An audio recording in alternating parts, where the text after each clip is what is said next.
Hallo und herzlich willkommen zum Auf die Fresse VWXW Review Podcast in English. I'm Ian Hamilton, joined by Mal Kilby and Mike. We're not for 229, it's the first Sunday of the month, but it's been quite a few weeks, but a fair amount to talk about. How's it going? That was a very long leading question. Yes, going very well.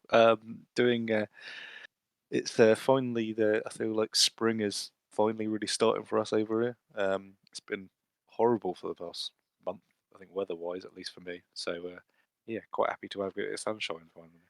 Yeah, I've just spent a week over in Wales and the weather's absolutely atrocious. Well, that's We, Wales for you. well, yeah, I mean, forecast wasn't too bad, but it just ranged from miserable and drizzly to absolute downpour. Which yeah, exactly what you want when you spend having a week off. But yeah, I say it's been a couple of weeks. Of course, we didn't have too much to cover. It's been a couple of non-televised shows. This past week ago, we had True Colors in Dresden, and we Love Wrestling 60 out of Leipzig. One streamed live, the other streamed near live. I think all of the cleaned up on demand stuff is up. So yeah, I've got two shows to talk about, but I guess before we dive into the two shows, anything really that took your fancy out of these going, or anything really that I guess stood out before we hit the nitty gritty? I don't really think. Well, True Colors, I kind of didn't really think there was much really grabbing me going into that. I think obviously they'd announced the no rope match for Leipzig, the Guns Mudo thing. That was somewhat interesting heading in, but yeah, I didn't feel like there was a lot. It felt like after sort of Frankfurt, there was kind of nothing really being played, especially with nothing being played towards, sort of, should we say, especially considering sort of Laurie picked up the slight knock over Mania weekend. So I Yeah, I feel mean, like that. Yeah, may as well pull this forward a bit. So obviously, WrestleMania was happening just as we were starting to record last time it out. was, wasn't it? Yes. And I think so. We literally hit stop, and AMBOSS were with the Monster Factory, Yes. and it looks so. Again, I don't know which it was, but it, Lawrence Woman did two matches on that day. The Monster Factory show, 8-man tag with Robert Dreisker, Igor Blanc, and Kuro against Leon St. Giovanni's Ace of Space Academy. And then he did the Dean show for Action Wrestling. God, that feels so long ago at this point. Um, no, Laurie with Robert Dreisker and O'Shea Edwards to beat for Good Hand. Um, Roman got a concussion on one of those two shows. I heard it was the first, but maybe it's the other. He's certainly in for a long time on that action show if he came with a concussion, but again, who knows? Which meant that for the remainder of the, I guess, Amboss bookings, we had Norman Harris, of all people, filling in. Things the Jersey Championship Wrestling versus the World show, which confused a hell of a load of people when he was in the main event unannounced. And then was it the CCW show as well? He was actually wearing Laurie's gear, which a nice little fundraise for him anyway. Also, I think unless you watched it live, barely anybody saw it because for about 3 days afterwards, the VOD cut off like midway through the co-main. So Yes, of course, it'd be like a 12-man tag with Ricky Knight Jr. yeah, Just remember, and unannounced. So yeah, I'd look pissed walking out like 2 in the morning, and the match would have not been advertised for, but it is what it is. But yeah, so Lawrence Roman was concussed. He missed, I believe, was it the shows in Fulda, and yes, he missed the shows in Fulda week after due to injury. Obviously not in the Academy show. So True Colors was his first match back from concussion, and we're diving into that. So we started off the pre-show match. Anil Marek pinning Zeritis in a match I think you pretty much said was a match that happened in front of my eyes or something like that. yeah, big pop for Zeritis though. That was the He's big and Dresden. that was the only sort of notable thing I feel from that match. But I yeah, mean, that script is pretty accurate. Marek's not been winning too much, but I mean, they are using Zeritis a bit more. Like he was around, Carrot Weekend. He's been popping around here and there, but yeah, the fact that he was on the pre-show and losing in 3 minutes. Mm. Yeah, I think that kind of slots you there. But again, he's not been regular, so it is what it is. Main shows: Levaniel beating Leah Bloom to retain a shotgun belt. Uh, Guns and Maze beating Anita Vaughan and Oscar in just under 15 minutes. Baby Allison beating Jane Nero. Mudo and Axel Tischer beating Nick Shrine and Mike D. Peach Tahani beating Nahura. And main event was Cash and Hector beating Lone Storm and Robert Dreisker to retain the tag titles in 20 minutes. Um, Good match off of that main event, but it went a little bit weird towards the end. So I guess massive disclaimer, question mark, however you want to phrase this. So they played up, or whether it was legit or what, but they played into the injury Laurie got over WrestleMania weekend, Yeah. going down hurt towards the end, and it I would say it fell apart because it's been match this weekend, which fell apart a lot more over a lot less if you've seen Backlash. Um, but yeah, this to me just felt very weird, watching live in German, like, it went down to was it was it I don't think it was. I don't even remember what the bump was, but did it. But It was didn't it so, didn't he of a 3D, that was it. yeah, and then he hit his head on the rope, didn't he? Yeah, it was a bit close Yeah. to ropes and then stayed down and just. But and again, the finish, was Dolnick pinning Roman, the double Hector knee, and then post match again. I haven't seen the edited version, but the fact that you had KXS, Tischer and Mudo coming out afterwards, challenging for tag title match, and then that coming, literally as they went off, and then they had stuff post show. That to me, I don't know if that was like a late audible, hey, this wasn't planned, or making something out of a bad situation. But yeah, I mean, I've had a very funny history with concussions, so I'm going to say on this. Yeah. Not personally, but just not people being around. If this is something that's been played up, not keen on, but we've all seen what this the day after Roman wasn't on the show. And this Yeah. past weekend in Mendig and Papenburg, Roman did one show, then wasn't on the other. Yeah. So whether that's something playing up or whether it's, hey, I'm good to go. Actually, no, we're not. Look, in terms of what's been booked, I mean, as we stand now, there isn't hey, we're having a title match, Dreisker Roman at date X. As we stand, there's nothing even that way being announced or even teased. Do you just bench Roman for the time being and, let him fully heal up rather than, feel like he's got to be around to keep some kind of storyline going? Because, taking this at face value, if this is legit, one day in, one day out, that's not exactly the kind of thing you really need to be, messing around with. That's where you stopped. Yes. Question of, do you really want to fuck around with concussions? Yeah, exactly. I think yeah, if this is a legitimate injury, which I don't have any reason to believe it's not, you'd hope it is. Well, no, sorry, not you'd hope, but you'd prefer it wasn't a sort of angle thing. And if it's something he's picked over Mania weekend and it's still kind of still in the background, then it's something he has to very much look after. You don't want him to be putting himself in more danger than he needs to be if he's not in a position to do it. I think in terms of like, there's a lot of if somebody else has to go into that sort of slot um, in the meantime, sort of you know, as a sort of a main challenger to, well, not that he is at the moment, but as a challenger to Dreisker, as we expect he possibly will be.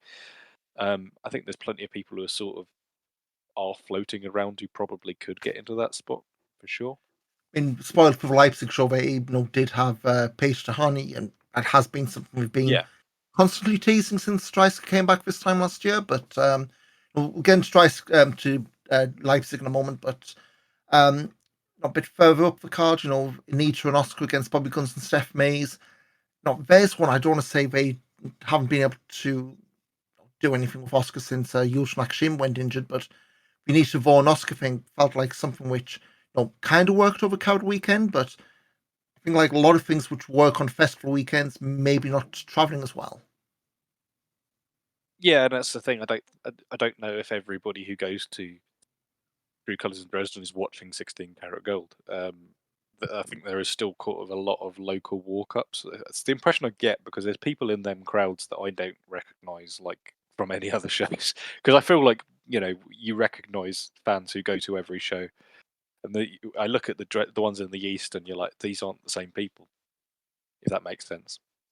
Yes, folks will only do like local Yeah, shows and before the threats which happen locally, but I guess kind of saw on these shows, the local lads and lads, your Jane Nero's, obviously your Moodos, your Axemans, the lads from ERW. Ostdeutschland, yeah, Yeah, they were the ones who were getting a lot louder reaction. Heck, even Nick Schreier, talk about on the on here on the Leipzig show, gosh, got over as you'd expect, and I guess it's the kind of thing where you don't want to be, I guess, in a position of, like how Bret Hart, where he was like a big star and babyface in Canada, but big heel in America, because that's one thing to do when you're only doing one show every few months in Canada, but when you're only doing like maybe two tours in in East Germany a year, that's kind of something that's really something that's going to be tricky to keep balanced, especially if you do want to keep you know, you know, enforcing hard those kind of fights. I mean, we kind of are doing that with KXS, with yeah, Mudo and Axman, because where they're but very popular. yeah, and it's not because we're playing the good guys big time in Dresden and Leipzig. It's because they're the popular local lads there. Yeah, exactly. Um, yeah, I think that there's a lot to be said about that. I don't think it's Oscar. It makes me wonder what they would have been doing if Yuto wasn't injured. If that makes sense. Yeah. Like if it was still young blood, would they be pushing them maybe more towards the top of the card in terms of probably battling a light at a similar level to sort of KXS constantly, or would they kind of still be in this place? We don't know. Yeah, and I think we can talk as well about how they've maybe adapted to it. I mean, the other match one to talk about Ahu and Paige Tahani, which I thought was fine in terms of having a flash finish, but this took a goddamn long time to get going. I think Yeah, there's one, Ahu came back at Carrot. I my suspicion him and Maggot was going to be preparing, and no Maggot, had Ahu kind of, I don't say lost, but just floating in a spot where hasn't been that much going. yeah, and they've not even really done anything with Aaron Insane really either, have they? Since because he did, I think he did Frankfurt, didn't he? And that was about it. And then yeah, the rest have been like the non-televised shows. Yeah, I mean, Uhura's always been somebody who's just kind of floated around, unfortunately, and like as I said, I think the ceiling's very, very high on him. But when he's not when he's not on it, he's really not great. I think it almost is like, can he be bothered? He can be bothered if he's playing if he's wrestling at one of the big tournaments. I feel, but when he's on these smaller shows, I think sometimes he just phones it in, doesn't he? The wrestling equivalent of can you do it on a wet Tuesday night in Stoke? Yeah, that sort of thing. Yeah, But me, I guess the True Colours, like both these I'd say were fine shows. Nothing really going to grab you by the scruff of the neck, but yeah, certainly clear storyline beats. Keeping KXS unbeaten since Carrot, which played out at the end, sort of. Moved out to Leipzig the next day, and as we said, the main event was that no ropes battle without honor and humanity, but just going through the results quick on the undercard. Peach Tahani beating Aaliyah Bloom in, again, I think this is like a mystery show, mystery card like we've been wanting to do lately. I mean, Leipzig was sold out, so yeah, there's been no need to announce the card. You've already sold your buys or already sold your tickets, but I'd say pretty good, workers match. I'd say like nothing really would make you go, you have to see this. But when you've got two good guys against each other, you do kind of get this plateau, for want of a better word. with the honey and bloom. Yeah, Yeah, I thought yeah, I actually quite liked this one. Again, sort of they're putting over the flash finish of Tahani, which I quite like as a concept. Um, I thought because they seem to be sort of putting him with this super kick now, isn't it? That seems to be the super finish for Tahani because I don't think he was doing that much before now. not as big as a move, no. No, exactly. Yeah, so I thought that was quite good. I thought it was pretty decent as an opener. There was a lot of sort of good work in there. Um, but I say maybe sort of heading through the card. Um, I thought Nick, because we didn't talk about it on the last show, as in the Dresden show. I thought Nick Schreier kind of low key quite a good sort of pair of matches over the tour. Yeah, the whole, was for me, the hardcore Nick Shrine, he's kind of taken the diamond dust from Sasha Tanaka's, I guess, unofficially handed down to him, I guess, or at least that's the way we've painted stuff. But yeah, Nick Schreier, he's again in Australia trying to get really good reactions. Coming up short of Levaniel here, but a really good show, I felt. I think he's another one of those, I guess, kind of like we had with Anil Mark before COVID, where plugging away. I guess one of those names, but where you really got, well, guess for Leah Bloom last year, where you don't want to be doing is having these guys go, hey, he's a breakout star, push him to the top, because you do too many of that too often. One, people, crowd will burn out them too quick, but two, once you've done everything with them, you end up, treading water super quick. But at the same And they point, you shoot down the don't. card, yeah. But at the same point, you don't want to be doing what I guess some Legend New Japan's doing on, where we've got like a clutch of 4 or 5 guys come through at the same time, and then for the longest time just being perceived to do absolutely nothing with them. It's about good you've got this group of young guys coming through all at the same time, but at some point you are going to have to pull a trigger with them, whether it's pushing one up to the main event level. I guess you are kind of we're kind of teasing out Lee Bloom before, or at least a shotgun run to see how that landed with him. But I guess what you don't want to have, say, pick out Lee again, push him right in the main event, because if that doesn't work, well, you've kind of got a guy who's really going to be snake He's bitten for a briefly while. presented as being a world, like, a top to their game, and they're not there. Yeah. So then, if they go back to the well, should we say, then you kind of say, well, what's improved since the last time he was there? Yeah. And I didn't want to make this comparison, but who's the guy opposite to Nick in this match? And we kind of had that. So, yeah, we also had Need for an Oscar over Anil Marek and Baby Allison. So the whole hype from limited stuff. Yeah, I don't know really. I don't know really what's been going on with them, because they were. I don't know if the whole thing's because AMBOSS is so dominant.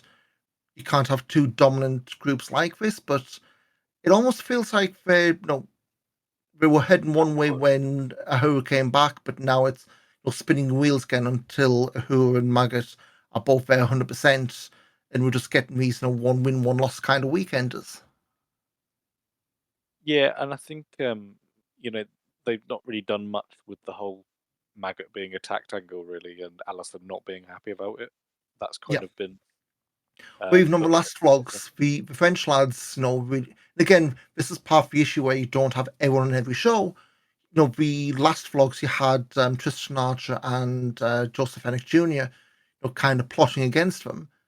None of these shows not brought up. I guess you don't be hitting every single beat in every single show, but when you throw something like that out, then you go through 5-6 hours of wrestling that's not brought up. You do kind of wonder, like, okay, you brought something up in April, it's now likely going to be June before it's addressed again. So again, yeah. yeah, it's story development, but you don't want to be so glacial where you're having to remind people, oh, hey, this happened 2 months ago. I guess that's part of the curse of running as infrequent as they are, I guess. But Alison's upset about something that happened in March, and despite the fact that she's been teaming with these people and it not been mentioned, she's still angry about it in July. yeah, That's the thing that will be an issue, yeah. Something wasn't an issue. Mike D and Hektor Invictus. My God, we like big lads flying around. We like both these guys, and holy hell, this delivered. Yeah, I thought this was good. I think this was my top match of the tour in general, of the sort of the loop anyway. These two should be a tag team. I tell you, that's what they should be doing. Stick them both together. Background of this was a tease of Mike D and Nick Schreier against Cash and Hector. Swap those two around. Mike and Hektor against Cash and Nick.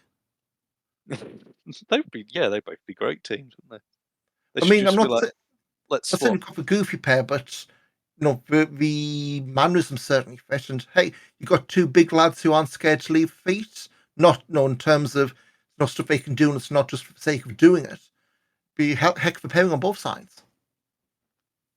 Yeah, it would be. And I think so. The ultimately, like, I feel like the tag team division could low key be in quite a good place very soon. I think if you have the Nick and Mike team, you got KXS, you've obviously got the champions. Um, you know, um, Anita and Oscar, I think, is pretty good as a pairing. I actually quite like Maze and Guns as a pairing as well. And also, the French. There's the sort of the French half of High Performer Limited, which could possibly be splitting off if it continues as we expect it possibly will do.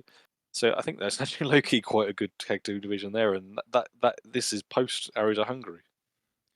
Yeah, and you think as well, for a spell we thought, oh, it's going to be really, quiet, really, know, pretty quiet and pretty much wheel spinning. I mean, we've got a few different angles coming out, or a few different planned directions after these shows.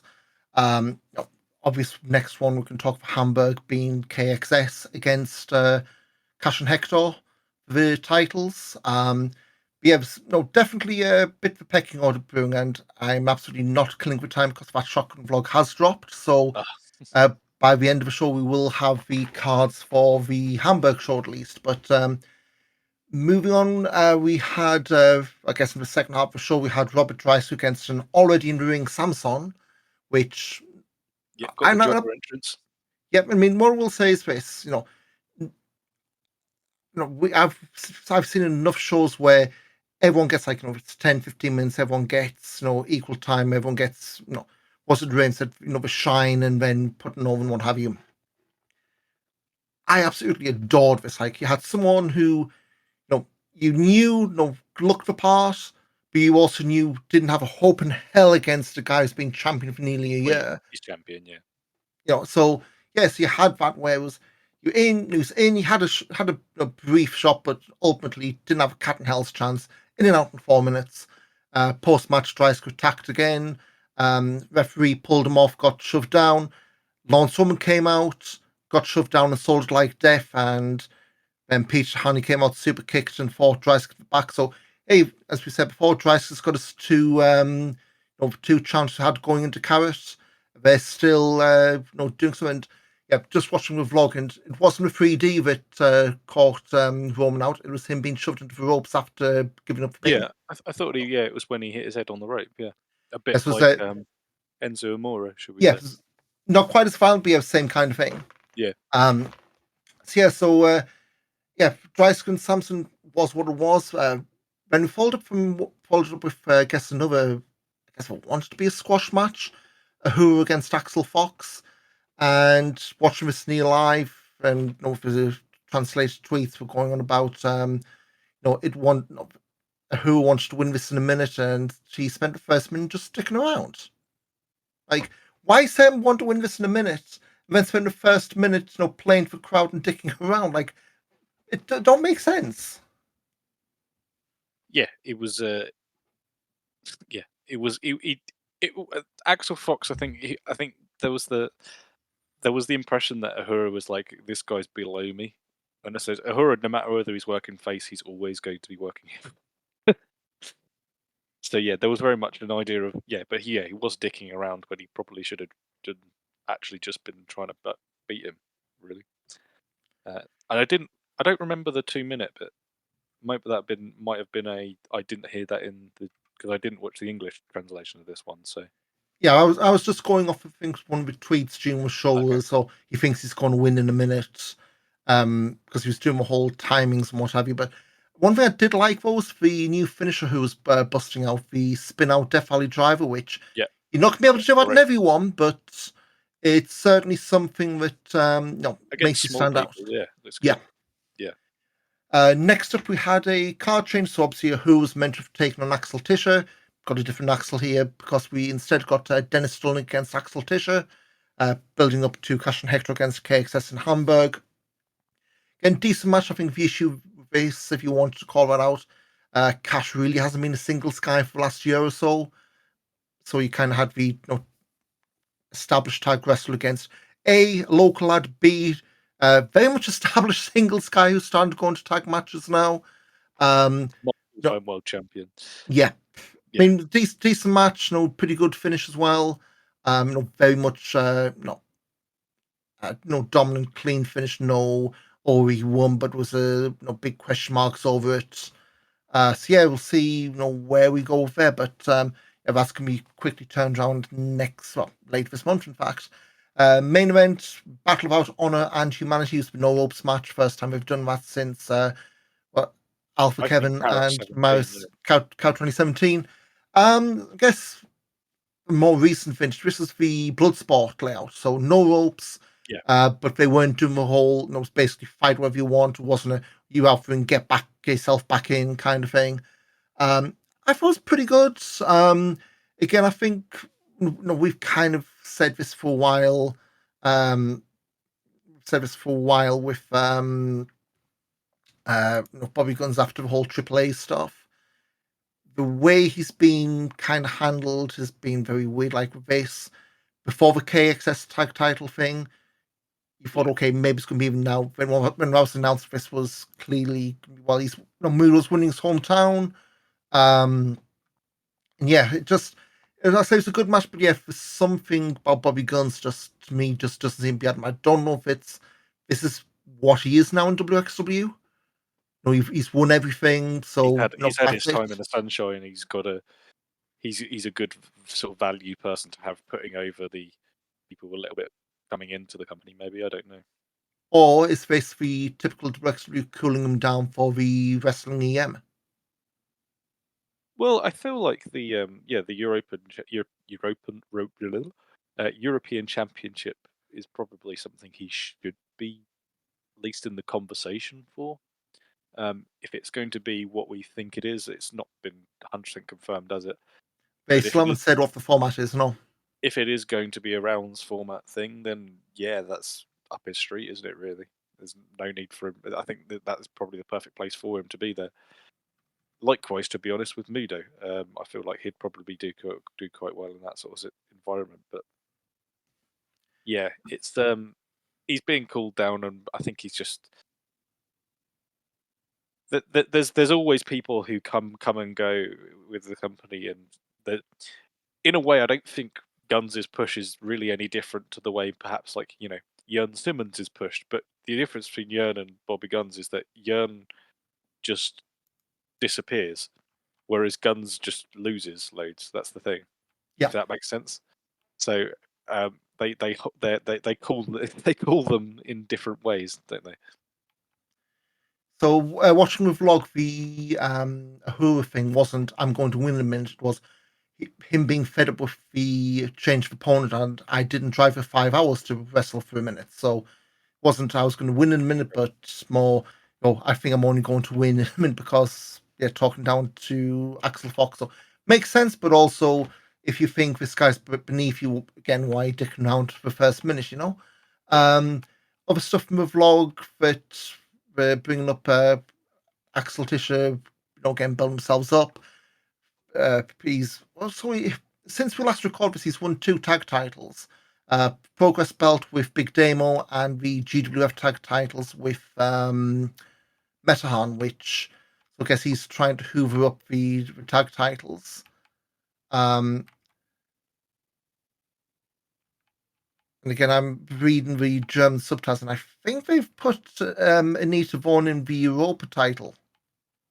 In the tournament? Again, because they put the German translation of speaking English, the English of speaking German, because I've got this on mute. Yeah, so it could well be.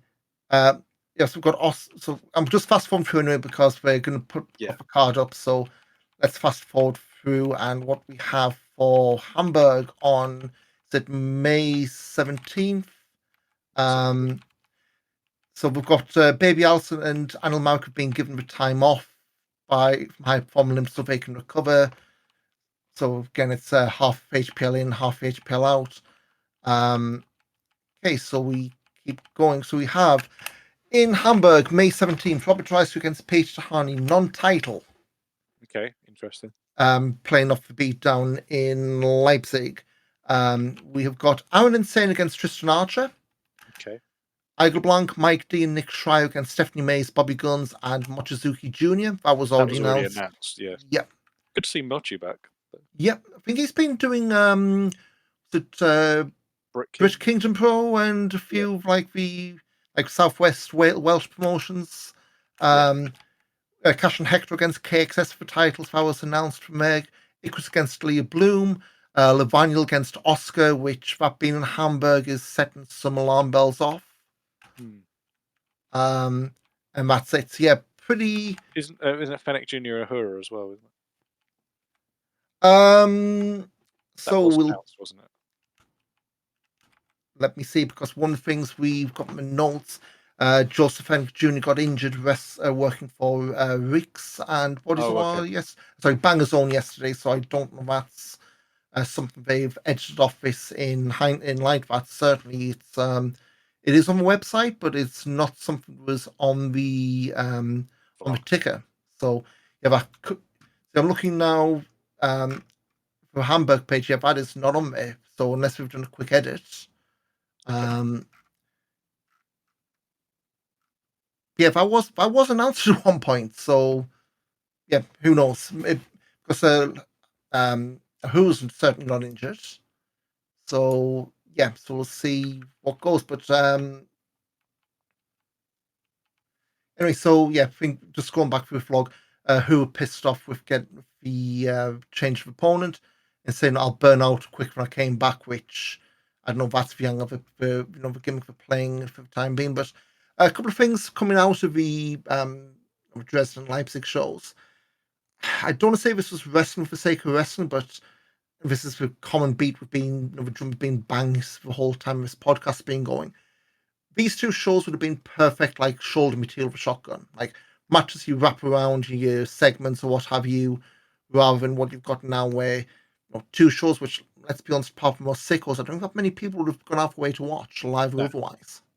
I wouldn't recommend anybody to catch this either of them unless they really, really, really wanted to be honest.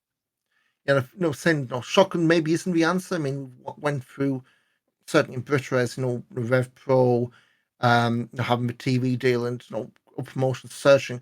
It's not a panacea, but at the same point, this definitely feels like we're in some kind of transition period. Yeah, like some kind of bridging period, because we spoke for hit record. Like there is not that many shows actually on the calendar. Like between now and Tag Festival, there's 5 shows on tape, but on deck, which could be taped. Not counting the Academy show. You've got Hamburg on the 17th, Drive of Champions on June 1st, the European Championship in Frankfurt on the 20th. What we suspect is shortcut for top on August 10th. Bielefeld on September 21st, and then Tag Festival weekend. Well, the thing is I feel like True Colors, like I've got no problem because it is a marquee event. There's no problem with it being, but I feel like this Leipzig show. How many matches? 1, 2, 4. It was like 8 matches, 8, 9 matches on that card. It could have been very easily just split onto. If you did a match and a half, or maybe one long match on two matches a week, that could have been released as a. Considering the gap we've now got between this show and the next one, which is what is it? It's Hamburg in. You've got 2 weeks till Hamburg, then you have another 2 weeks till Drive of Champions. Yeah, so I feel like you could have just slotted these, split the show in half, literally, and probably uploaded it over the course of 2 weeks. And I don't know. For me, it always seems to make more sense to do it that way. But and then you've got, like, say, best part of 2 months between Oberhausen and Frankfurt. Yeah, exactly. Driver Champions and the Europa Meisterschaft. It's nearly 40, 50 days between the two. month and a half. So it's just for me it seems like these shows should be split a bit more like that. I mean, they were doing the Fight Forever thing for a while, weren't they? Where they was doing the tape-ins in Gelsenkirchen, that's not carried on. Yeah, and so the wrestling, the Heat and Wrestling Academy shows, they've made a point of saying these aren't taped. Yeah, which Um, is fair. Fair I mean, enough. it means we've got to wait a little bit longer for Met Tomasi's official wrestling debut, but bye. But when we go to stuff like this, it's like you're talking now, 50 days from Driver Champions to Frankfurt. Another couple of weeks between Frankfurt and Shortcut. Then you've got the summer pals. Like you're in this playing this dangerous game where if you're running once a month and it's not like Progress used to, it was the last Sunday of every month. You're talking like middle of May to start of June, start Mm. June to the end of January, end of July even. Those are long breaks. Like if you're effectively having two summer breaks back to back, Yeah, which and granted, 2024 is a absolutely weird year because Germany has got the European yeah, Championships, there is that to consider. Yeah, that's true. which so you I mean, you'd know better than me, as I say, fused Googling venues, but you look at where you've got the European Well, yeah, Championships going on. if you're running in Nord Rhine-Westphalia, you've got four stadiums, four cities in Nord Rhine in the state are hosting European Championship games. So they've got obviously Gelsenkirchen, where the academy is. You got Düsseldorf, you got Cologne, and you got Dortmund. And in fairness, like Cologne, Gelsenkirchen's probably I wouldn't be aiming to, considering how the train station is during football games. Having been to football at Schalke, I don't think I would want to be going to the academy at the same time as that. No, So that is fair. That is completely fair. Um, and it possibly does explain the gap because that is the start of June, and then the Euros is the second week of June uh, until June 14th to July 14th, so yeah that is pretty much that we've got entire 2 weeks break. after Driver Champions, and then coming back a week after. So yeah, that's certainly fits. And again, you look at if you look at a map of the towns, so all of NRW is off limits, Frankfurt's off limits, Hamburg off limits, Leipzig off limits, Yeah, and it's like you're doing all this, and it's they if you don't were run to run a Berlin or show, Munich anymore. where would you run? I think in terms of the usual stomping grounds, you've kind of lost. So it makes sense. It's just rather unfortunate that you are getting these two long breaks back to back. I don't. Um, Has this happened in previous years with tournament years? Though I can't. I'm trying not tournaments in Germany, but I'm just trying to think because maybe promoters are just like there's no point promoting against football. Do you know what so I mean? obviously, so I guess we can ignore the last World Cup because that was That was in the winter. December, and then the So you want last to be looking at the Euros. 20. You want to look at 2018 probably. Okay, so let's go all the way back. So World Cup 2018. Just grab my That would have been dates. June. Would have been June. Okay, so 2018 we had I mean, the other um thing is the Olympics also affecting it because it's that is July to August. so 2018 this back when we are doing the shotgun tapings. 1st of June in Munster. The World Cup started June 14th, ended July 15th, and then a week later back in Cologne. So yeah, they did this again in 2018 for the So last World Cup. it's probably an element of here we go. We're workshopping as we're going, but it's probably an element of maybe just promoters are just like there's no point promoting against the football because Yeah, people would rather probably sit at home and watch the football game or go to a fan park or something like that than go to a wrestling show. you don't want to be running the risk of doing a progress where you end up accidentally booking your show against a The final semi-final or quarter-final, and that then England could have been in. yeah, or in this case, Germany may be going through to the semis.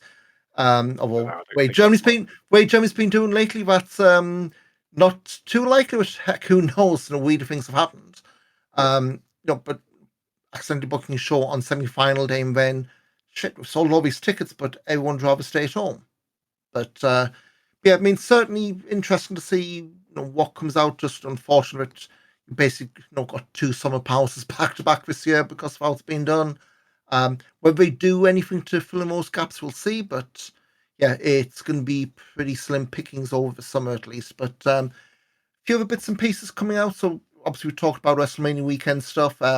Igor Blanc did a whole ton over that weekend. So he did that Monster Factory shows we mentioned. Lost to Jordan Oliver at the Jersey Championship show. The Spring Break ladder match. Scramble for Revolver House of Glory. Then he hung around an extra week. Lost to Ichiban on the Beyond/Wrestling Open weekly show. Lost to Landon Hale for the Northern Federation of Wrestling in the same building. Then flew home and worked for APC 2 days later. So certainly put the miles in, and I believe heck, he's prematurely tweeted it. Worked security this past weekend for WWE Backlash and SmackDown along with Mike D and Lucas Leo as well. Alex Schneider was there as well. The referee. Bench ref, and said maybe about 50 jumping jacks before the camera started rolling. And what was his name? Extra Cult Champion. Kuro was there, wasn't he? Old fella has been around WWE, TNA. God, I'm drawing a blank. Used to be Basil Baraka in TNA. Sylvester Lafort. Sylvester Lafort, yeah. No, that's not that. Yeah, Sylvester Lafort, that's it, yeah. I didn't see him. But yeah, he, on SmackDown, he took the back suplex through a table by Randy Orton. Okay, that was... Yeah, so it's pretty clear that if you were trained by WWE and were French, they never lost your number, which was good to get some bookings for these shows because, the bits I saw, the crowd was super hot. Who, sorry? Tristan didn't get booked, though. Well, I didn't say if one had the numbers kept. Maybe he's changed his cell number or something like that. They were like, this is Tristan Archer. We're looking for Clement Petois. No, we're just like a missing person photo. We've only had the one without the tattoos. A few more bits and pieces from the weekend. So obviously we mentioned Sense of Alto, Joseph Ennis Jr. Seemingly injured his knee for weeks of his past weekend. Norman Harris also went down with a knee injury in the Mendig show, so he missed Papenburg yesterday's recording this. A couple of announcements for Tag Festival. So Gringo Loco and Ares are returning to WXW. They're going to be in Tag Festival as Los Desperados. So are Thomas Shire and one called Manders. The Cowboys are back after pairing up at Inner Circle back in March. So that's 3 teams after Timo and Hideki Suzuki. So a lot of singles being paired up, not much of a way of established teams, but still very early days. Also at Tag Festival, we've got the Extreme Wrestling Party. That's the name of the original WXW show back on December 24th, 2000. It's been marketed as an 18-plus show starting at midnight on the Friday of Tag Festival, alongside Femme Fatale and the No Progress Defy show. They've completed that lineup, so there's going to be no Wheel of Wrestling show that weekend, which my eyebrows certainly raised, given what we spoke about earlier, but that means your lineup for Tag Festival is in a circle on the Thursday in Gelsenkirchen. Tag Festival Night 1, Friday at 8, then the Extreme Wrestling Party, midnight. Defy Noah Progress, that's 2 p.m. on Saturday, then Night 2 of Tag Festival at 7:30 p.m. Femme Fatale, noon on Sunday, then Night 3, 5:30 on Sunday. So, yeah, we're definitely moving away from the, the 3 shows on a Saturday, at least, Saturday, lunchtime, afternoon, and evening. And these late night Friday shows seem to be the new thing, which be very interesting to see how many people do actually stay back, because they'll have sold a bunch of the festival passes, expecting, I guess, maybe weekend. GCW or something like that. I mean, GCW sold out shows last year based on it being GCW. I don't know how. I don't know what Extreme Wrestling Party is going to be in terms of a concept, but if it's another WXW show, kind of like the Wheel of Wrestling, which we've seen haven't drawn particularly great compared to the main shows. We'll see how it goes. I mean, obviously we've got plenty of wrestling to go into the bridges, we like to say. Individual tickets for all shows went on sale a few days back. Cost plenty of availability. I'm going to check earlier. There's like 6 front row tickets left for the festival passes, plenty elsewhere. But something I did notice, the Tag Festival single shows, you can only get standing at €60 a pop, Ooh, which if you they're trying buy, to discourage people from doing that, I suppose. Yeah. they want people buying the full-on passes because it's less paperwork. And I think that if you buy the tournament pass, it's cheaper than buying freestanding tickets. I think 140 against 180. And if you're buying the festival standing thing, it's cheaper than buying standing for the rest. So it makes sense, but it's also if you just want to fly and see Tim Thatcher's return, it's going to cost you a pretty penny. Yeah. It's better to get the pass always anyway, isn't it? So. And if you get too much, have too much drink and want to sit out, then more than likely it's going to be live streamed at some point. You can live stream it, yeah. Going back around, so Mike D and Nigel Blanc, they're working Progress Super Strong Style 8 this month. Mike D got announced, was it back end last week? He had pulled out of Wrestling Cult for running the same weekend, so if you kind of familiar with what's going on that weekend, a lot of folks putting 2 and 2 together. Matt Cardone, of course, he was out of the Driver Champion show due to a chest injury. WWE had announced back in mid-April he torn a muscle in his chest. He got replaced this past week by Jeff Cobb. So we'll see whether that's going to be Jeff Cobb and who's what the mooted plan was, at least what they were actively teasing. WWE announced we're going back to Fulda on October 25th. That's not news unless you live in Fulda. But that was announced as part of the 25th anniversary tour, which is the first time they've advertised a tour since 2018. Unless you want to count those road to whatever shows. And I guess we were kind of, hinting this was something we'd maybe do. Not too much in the way of a wheel of wrestling shows. So maybe the tours are coming back starting the new year. Yeah, and I think as we sort of said earlier in the show, if we're aiming towards losing the We Love Wrestling shows, it's probably more sensible, yeah, to go back to the tours. And I liked the tours because they always had a different feel as well. Yeah, I mean, certainly different themes. I think the problem was they would reduce the number of dates they did. I guess you can't really call it 2 if you hit Oberhausen 3 times, Bielefeld twice, but they were advertising, I believe, for like sales or advertising to get venues and dates. So maybe that's some builds out of this, but see where that goes and where else goes on the tour, and if they decide to sneak one in at the start of the year as well. I guess one of the return we had this past weekend, Rene Cardinal. He was booked for the Papenburg show. I think he lost to Anil Marek. It was his first show in WXW since June of 2012, where he teamed up with, he faced his tag partner Freddie Stahl. Team was Cheap and Nasty, which 2012 Eurograps, random ass team names. Some of them still exist today. Long and Thick, when you go and see Wrestling Cult. They were great. Cardinal retired in 2013, came back 2 years ago, working as Hans Schultz, winning the KPW tag titles in Poland alongside Veit Muller, formerly of his parish. He's done a few tours for UK as well of LDN, if you want to keep cancellations, I guess. I don't think he's going to be in Carrot. God, who was it? Voice of Wrestling, they brought up Quincy Elliott, and that's the line they used as well. Mentioned like going through the September WWE release. So Quincy Elliott, he's done WXW. They mentioned it's just the Academy show, so don't expect to see Quincy Elliott in Carrot. So it's that the new backhanded compliment we can start seeing for random names on here. But I guess, and finally, piece. Mike D start became a bit of a thing back last month. So WXW did a couple of shows at the FIBO Fitness Convention in Cologne in April. So his stars involved. They did a Rumble, Comic-Con sort of thing, isn't it? Yeah. So he did a Vader bomb during a battle royal. I mean, sure that should be a Vata bomb. That joke only works out when it's written, not spoken. But hey ho.